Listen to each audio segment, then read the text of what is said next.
Awalnya saya itu juga bingung mau menanam, tapi nggak punya kebun, nggak punya lahan untuk menanam.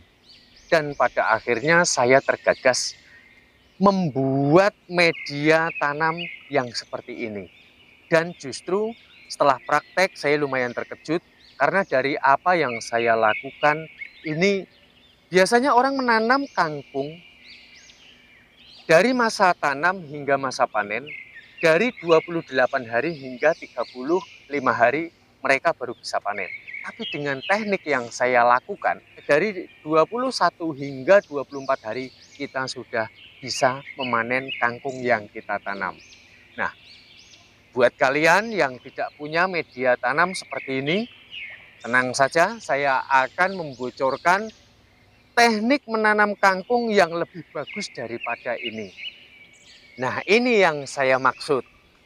Jadi saya akan mulai membocorkan. Kalau kita berbudidaya kangkung dengan ketebalan 7 cm saja sudah dia mampu untuk tumbuh dengan subur, apalagi dengan media yang lebih tebal. Ini bisa 30 hingga 40 cm. Nah, caranya kalian bisa menggunakan kaleng-kaleng bekas ataupun bekas ember atau mungkin galon seperti ini. Langkah pertama kita lakukan pelubangan terlebih dahulu. Lihat batas paling bawah ini ya. Perhatikan lebih cermat. Jadi untuk di bawah ini karena bertujuan untuk tampungan air supaya nanti kita tidak bolak-balik nyiramin ya. Juga kangkung kita ataupun tanaman kita tidak telat dengan yang namanya air, maka perlu kita lakukan sebuah pengganjalan sebelum kita memberikan media tanam seperti ini di atasnya. Ini bisa menggunakan daun kering ataupun bisa menggunakan sekam mentah untuk dari lubang yang paling bawah ini sampai ke bawah.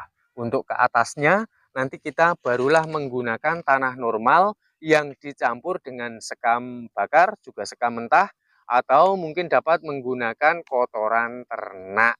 Nah, 1 galon ini harus dapat menghasilkan seikat kangkung. Jadi jangan sampai kurang dari seikat. 1 ikat kangkung harganya berapa? 2.000 sampai 3.000, bahkan kalau pas lagi mahal 4.000 ya.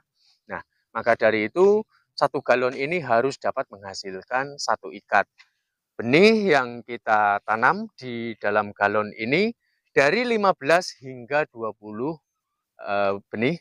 Dan ketika nanti kita sudah panen, maka kangkung ini justru malah nanti akan banyak cabang. Justru nanti dia ini akan eh, berkerumun banyak sekali gitu. Jadi kita panen bukannya malah habis, malah dia dapat berkembang banyak.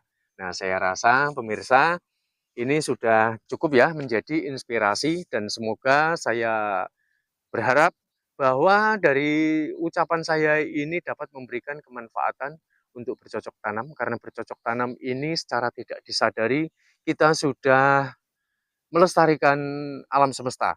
Kita menciptakan oksigen-oksigen, karbon dioksida, terus kemudian secara tidak langsung juga di sini banyak binatang-binatang yang perlu perlindungan kita. Dan jikalau mungkin ada sudut pandang yang berbeda, apalah artinya saya, ini hanya sebuah terobosan saya secara pribadi dan mohon dimaafkan.